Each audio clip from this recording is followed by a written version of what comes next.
Qala mu'allif rahimahullahu ta'ala wa nafa'ana bihi wa bi ulumihi. Bila Syekh Muhammad bin Yusuf Syekh Muhammad Bajir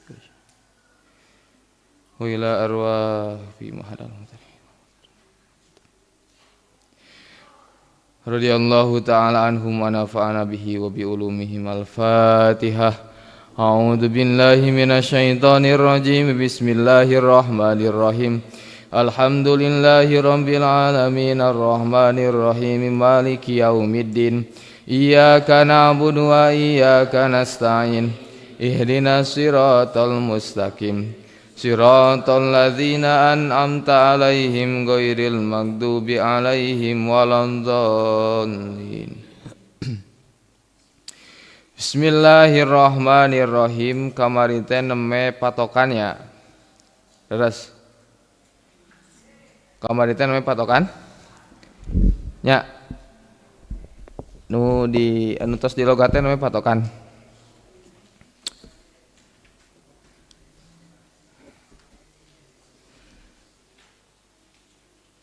Baca nadomna, kamari nadomna aya nadobanana nya? Cik, aos heula.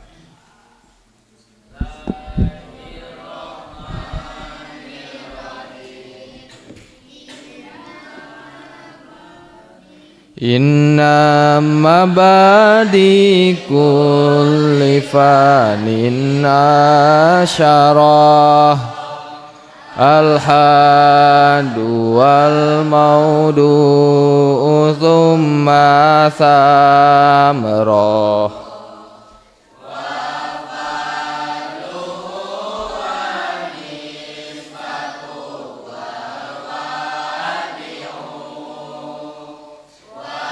ismul istimdaduk musyari'u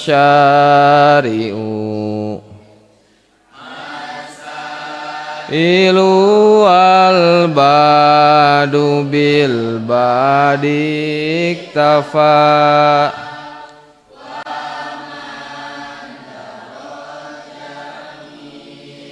haja syarrafa. Bismillahirrahmanirrahim. Tak kamari teh patokan teh hiji aya surugoh nyaeta naon? Al ilmu bi anna syai'a wahidun. Apal atawa uninga bahwa saenyana sakabeh perkara atanapi saban-saban perkara wahidun eta nusa hiji. Sakur nyaho bahwa hiji perkara ieu teh hiji disebat naon eta? Tauhid. Saur naon? Lugoh. Nomor kadua aya saur syara'an nya. Cek syara' aya maknana teh anu saur syara' teh aya bimakna fan mudawan. Bimakna fan mudawan teh nyaeta bimakna fan anu dibukukeun secara keilmuan. Ya. Secara keilmuan atau prinsip keilmuan, kedisiplinan ilmu nyaeta naon? Ilmun yabhasu fi an isbatil aqaidi ad-diniyati al-muktasibi min adilatiha al-yaqi niyati.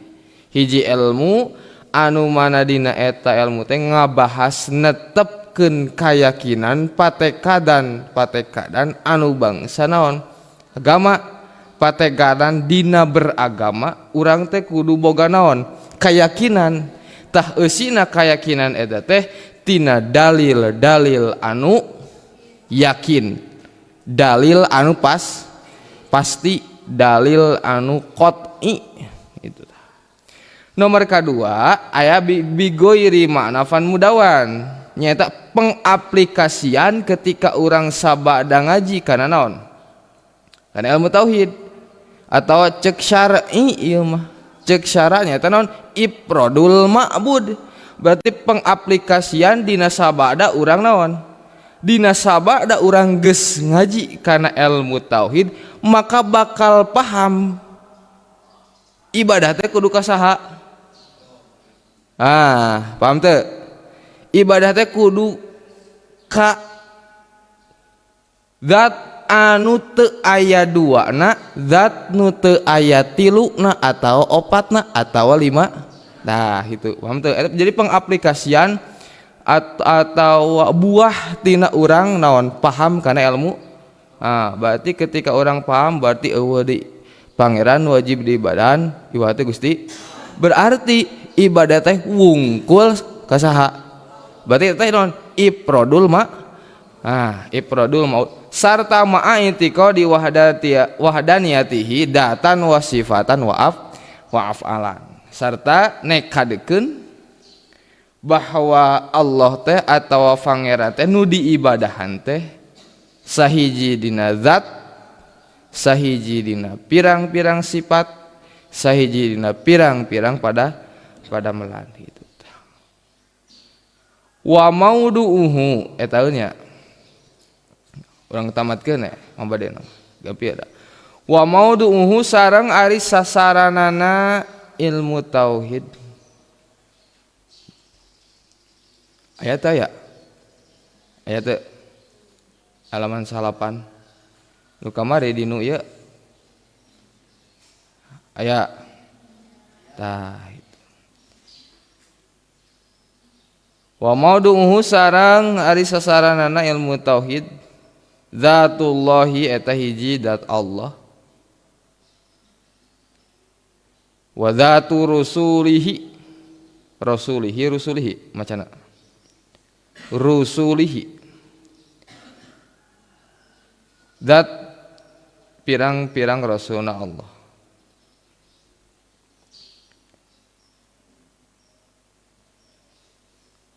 Maksudna min haitsu ma yajibu dina sakira-kira nama perkara yajibu anu wajib itu mah.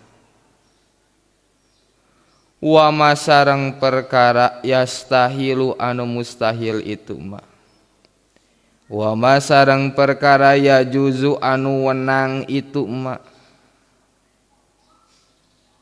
Ngabahas zat Allah sareng zat Rasul maksudna naon? Ngabahas perkara nu wajib di Allah, nu mustahil di Allah, nu wenang di lain ngabahas datna kade ya. Nah, maksudnya gitu. Hiji tah wal mumkinu sareng kadua ngabahas perkara anu mungkin, barang anu mumkinul wujud eta teh.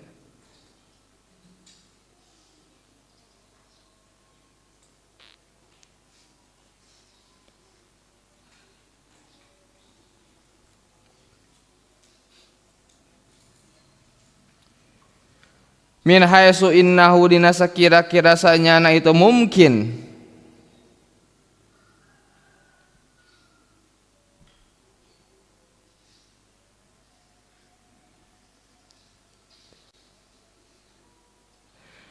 Yustadalu dialap suprih dalil naon bihi itu mungkin.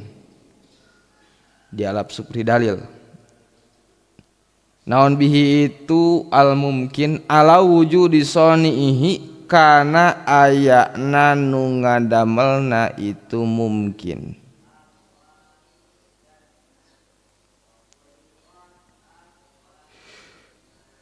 Dua ngabahas barang-barang anu mungkin anu mana eta barang anu mungkin teh bisa nuduhkeun kana ayana naon nu nyieun. Wasamiyatu sareng akidah sam'iyah min haitsu i'tiqadiha dina sakira-kira nekadkeunana itu sam'iyah.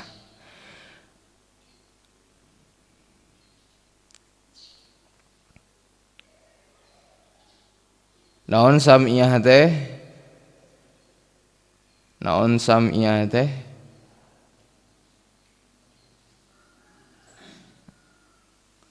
Perkara-perkara nu wajib dima'rifatkeun jeung ditekadkeun nu sumberna ti Allah sareng Rasul. Ah itu kidah samiyah. Sumberna tina Al-Qur'an sareng al-hadis itu. Wasamratuhu sareng ari buahna wasamratuhu sareng ari buahna ngaos kana ilmu tauhid. Ma'rifatu sifatillahi eta ma'rifat atawa kelak Leres. Ma'rifatu sifatillahi eta ma'rifat kana pirang-pirang sifatna Allah. Wa rusulihi sareng pirang-pirang sifat rasulna Allah.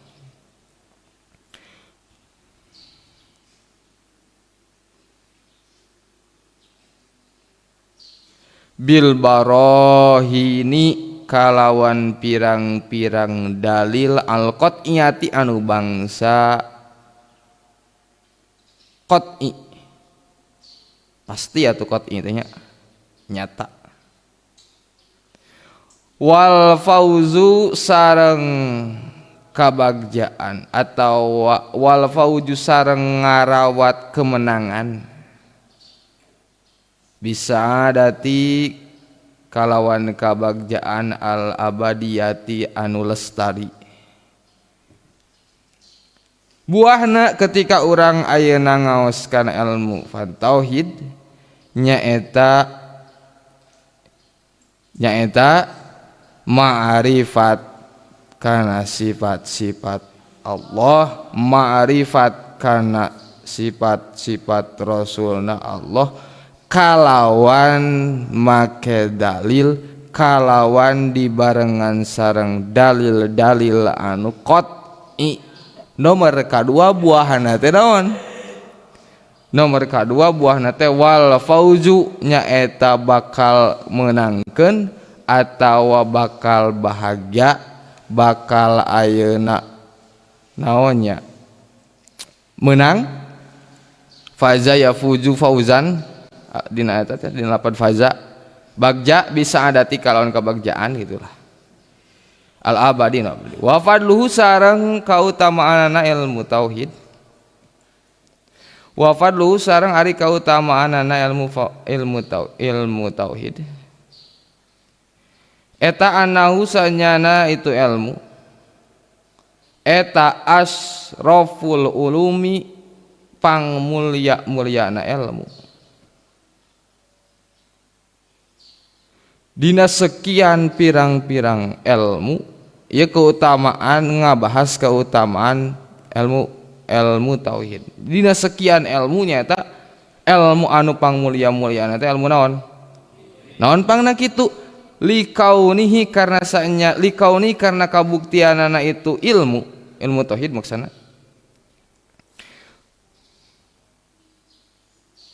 Muta'alikon mangga muta'alakon mangga. Muta'alikon eta anu cumantel atau anu nyumantel bizatillahi ta'ala kana zat Allah ta'ala wadati rusulihi sareng zat pirang-pirang rasulna Allah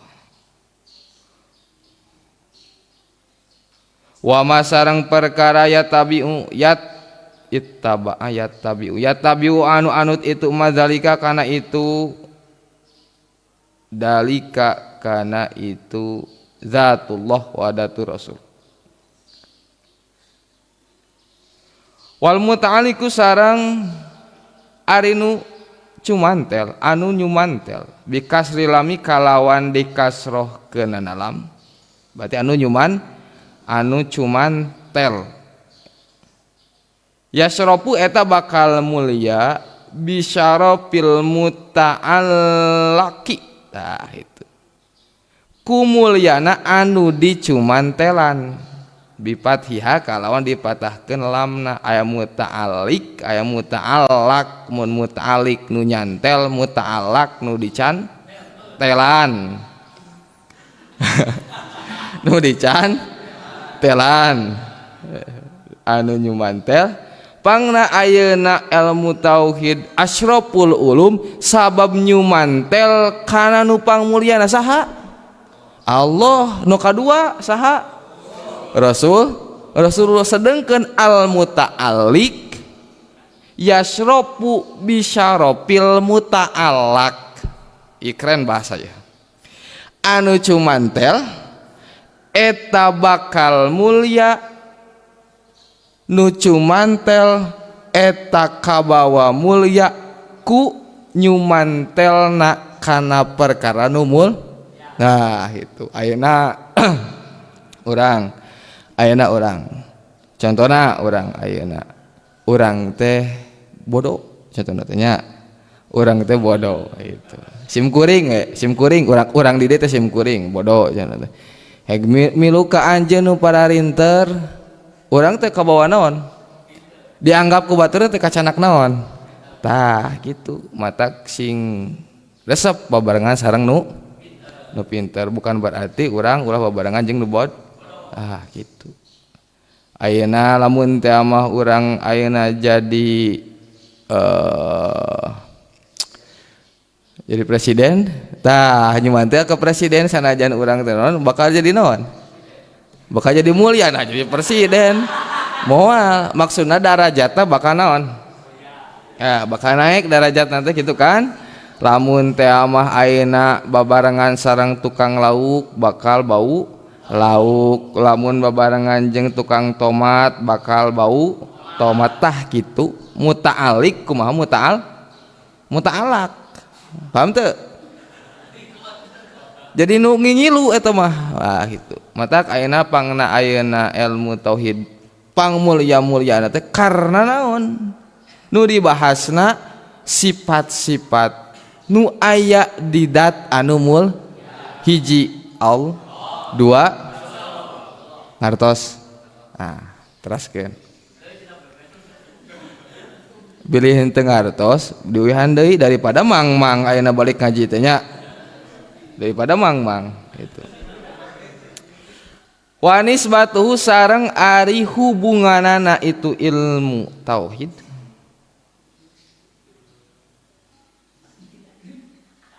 nisbatna eta annahu sanyana itu ilmu tauhid aslul ulumi eta pokokna pirang-pirang ilmu. Wa masarang ari ilmu mak didinya teh mak bi mana ilmunya soalna ari mak mah tuduhna kana anu umum anu teu berakal goer akil. Wa masarang ilmu siwahu anu salianti ilmu tauhid far'un eta jadi cabang anhu tina itu ilmu tauhid atanafi fan tauhid. Nisbat hubungan gantar kakaitanana di antara ilmu tauhid sareng ilmu nu sanes teh kumaha nya eta ilmu tauhid jantan asal salianti ilmu tauhid jantan cik ayeuna asal jeung cabang aya hubungan teu? Aya hubungan teu? Contohna kumaha? Tangkal. Tingali tangkal. Tangkal batang heula atawa buah heula? Batang heula. Ayeuna dina batang aya akar heula naon batang heula? Tah akar asal nya. Akar asal, akar ilmu tauhid, batang, ranting, buah, ilmu naon? Salianti ilmu paham tuh? Cabang, soalnya cabang soalnya naon kieu? Moal aya batang tanpa aya moal aya daun tanpa aya ranting. Paham tuh? Paham tuh? Salah deui wae. Karos, lagi tuh nisbat hubungan.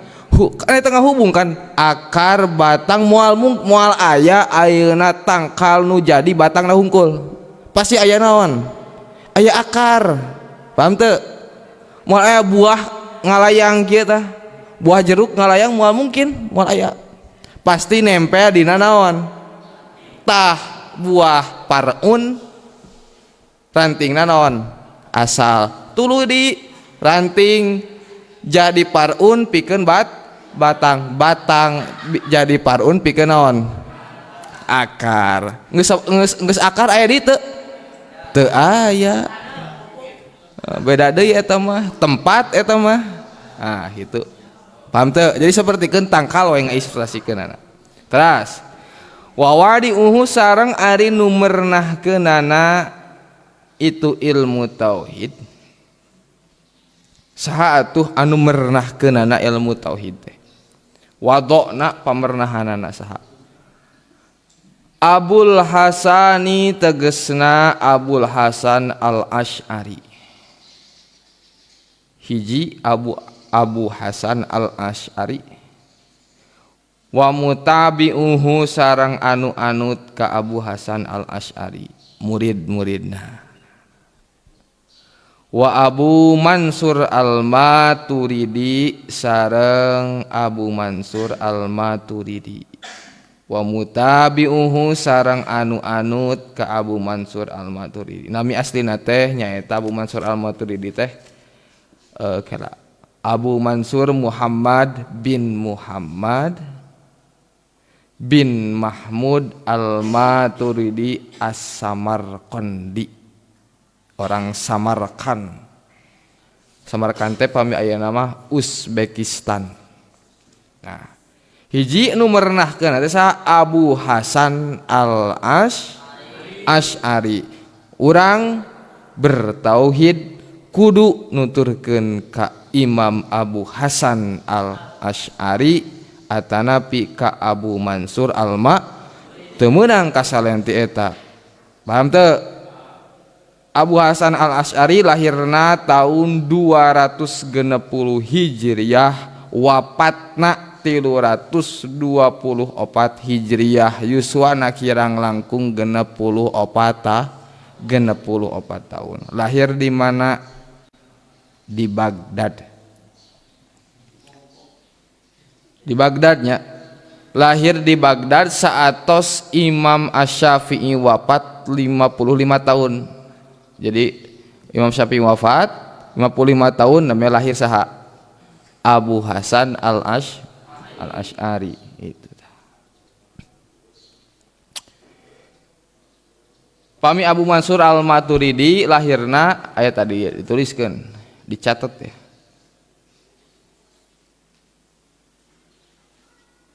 (238 Hijriah, wafat 333 Hijriah. Itu tah. Tos, wa ismuhu sarang ari namina ilmu tauhid. Ilmu tauhidi eta hiji ilmu tauhid. Wa ilmul kalami sareng dua ilmu kalam. Jadi ilmu tauhid, fan tauhid aya namina nyaeta hiji tiasa disebat ilmu tauhid, nomor kadua tiasa disebat ilmu wa dzakaro sareng nutur sabaduhum sapalina ulama annalahu kana saenyana eta tetep pikeun ilmu tauhid sama niata asmain ari aya 8 pirang-pirang nami.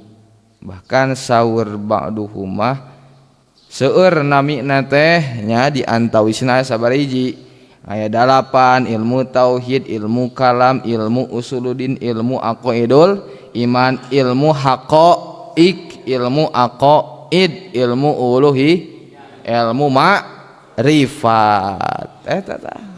Jadi 8 gitu. Wa istimdaduhu sareng ari panyokotanana ilmu tauhid.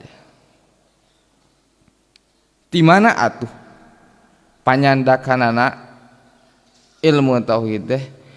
Minal adillati buktinatina, minal adillati etatina pirang-pirang dalil atawa pituduh al-aqliyati anu bangsa akal, dalil akli wa naqliyati sareng dalil naqli, Al-Qur'an sareng hadis. Jadi kunaonnya matak di bahasa dibahas heula fan nanti babadena soalna urang meh terang tujuanana ya meh terang urang tujuanna ka mana ya nya paham teu ya gitu tah wa hukmu syari'u sareng ari hukum ngajina fihi dina itu ilmu tauhid kumaha hukum ngaosna gitu ngaos kana fan ilmu tauhid atawa ngaos kana ilmu tauhid al wujubu al ainiyu eta wajib ain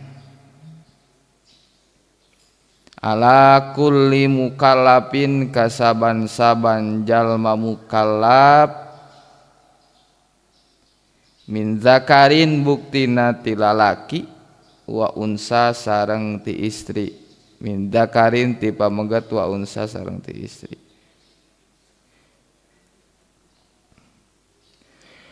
hukum ngaosna kana ilmu tauhid fardu ain paham teu bisa diwakilan ku batur wajib eta mah wajib kudu urang nu naon nu ngaji jadi fardu ain teh naon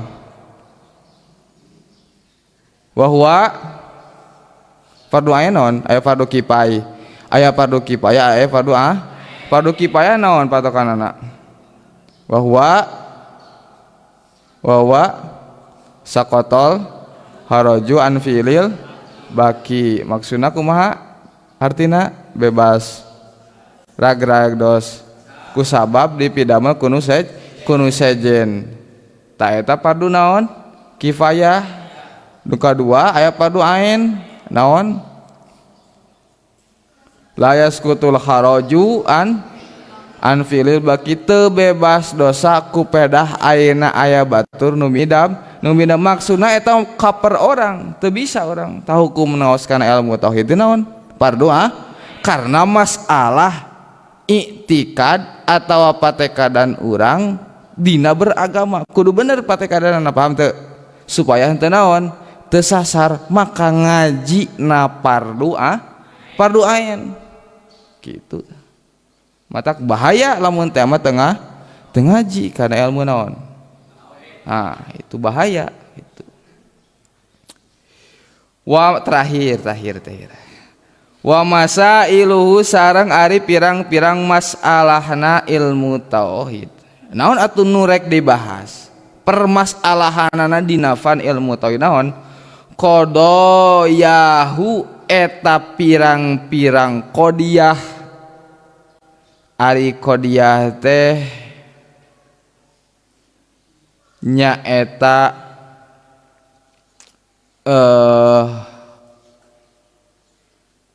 mahtamalal sidqo wal kidba perkara nu ihtimal bener ihtimal salah mana jaedun qaimun qadiyah disebat teh ihtimal bener ihtimal salah ari jaed eta anu nangtung tah jaed anu nangtung teh bisa bener bisa henteu kan beda jeung idrib jaedan kudu neunggel anjeun ka jaed ihtimal bener teu henteu eta mah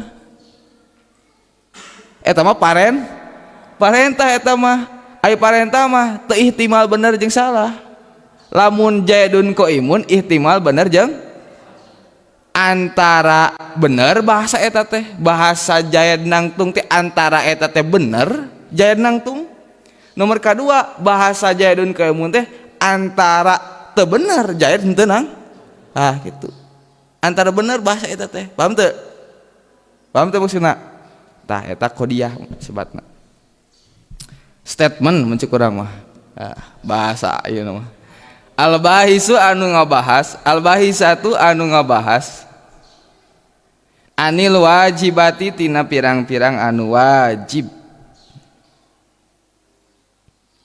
wal jaizati sareng pirang-pirang anu jaiz wal mustahilati sareng pirang-pirang anu mustahil jadi moal kaluar tina pembahasan tina qodiyah anu berkaitan hiji wajibat jaizat mustahilat moal kaluar tina eta wajib akli mukhalafah wajib akli mumasalah wajib adi tuluy deui wajib syar'i tuluy ayeuna zaijul akli mustahilul akli eta jadi moal keluar tina ruang lingkup qodiyah statement mencek urang mah nya bahasa ilmiah nama diajar gitu anu ngabahas tentang wajibat jaizat mustahilat jadi paham teu tujuan urang ayeuna ngaoskeun ilmu tauhid paham teu ayeuna ketika urang geus ngaoskeun naon mabadena terang tujuan setiap ayeuna kitab-kitab tauhid pasti moal jauh mabadena sami jeung eta ruang lingkupna antara eta masalahna qodiyah nu ngabahas tina wajibat jaizat mustahilat panyokotanana adillatul akli jeung adillatul nakli antara ayeuna secara akal nomor kedua secara nakli secara syara atawa Al-Qur'an sareng al-hadis ketika Al-Qur'an sareng al-hadis naon berbicara ngabahas akal geus moal naon geus moal deui bisa dijadikeun dalil jadi ketika syara berbicara akal eleh adat eleh kebiasaan eleh akal eleh gambaran mana gambaran subhanalladzi asra bi abdihi kan cek akal moal ka harti eta teh paham teu tapi ketika syara berbicara wayahna wajib dinaon ditekadkeun wajib diimani nah pahamnya enjing kantun annal hukma al aqliya yanhasiru ala salasatin nah itunya jika segitunya fi salasati aksamin al wajibi wal istihalati al jawaji wallahu alam bisawab.